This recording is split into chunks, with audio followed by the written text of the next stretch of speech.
কোরবানির পশুর বয়স অবশ্যই দেখতে হবে।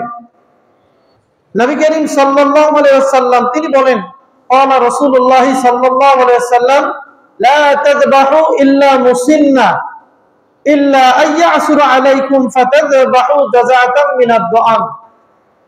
নবী করিম সাল্লাল্লাহু আলাইহি ওয়াসাল্লাম তিনি বলেন যে তোমরা লা তাযবাহু ইল্লা মুসিন্না, তোমরা মুসিন্না ছাড়া যবেহ করবে না। মুসিন্না কাকে বলে?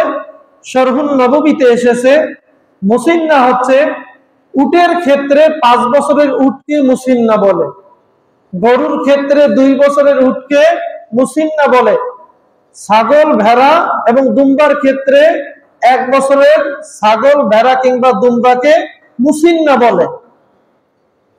তাহলে উটের ক্ষেত্রে 5 বছর, গরুর ক্ষেত্রে গরু এবং মহিষের ক্ষেত্রে 2 বছর, ছাগল ভেড়া দুম্বা এই তিনটির ক্ষেত্রে 1 বছরের প্রাণীকে মুসিন্না বলা হয়।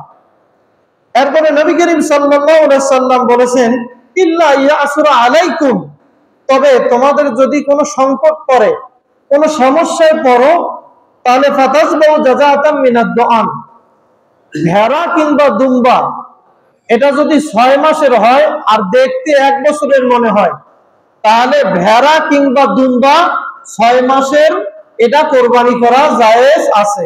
সুবহানাল্লাহ। রাসূল সাল্লাল্লাহু আলাইহি ওয়াসাল্লাম তিনি বলেন যে ভেড়া কিংবা দুম্বা যদি সংকট পড়ে যায়, আপনি 1 বছরের ভেড়া কিংবা দুম্বা পান নাই, কিন্তু 6 মাসের ভেড়া কিংবা দুম্বা আপনি পেয়েছেন, কিন্তু এই দুম্বাটাকে বা ভেড়াটা দেখতে 1 বছরের মতো মনে হয়, তাহলে 6 মাসের এই ভেড়া কিংবা দুম্বা দিয়ে আপনি কোরবানি করতে পারবেন, এটা জায়েজ আছে, এতে সমস্যা কোনো হবে না। তবে একথা মনে রাখবেন, ছাগলের ক্ষেত্রে কিন্তু এই ছাড় নাই, ছাগল অবশ্যই 1 বছরের হতে হবে।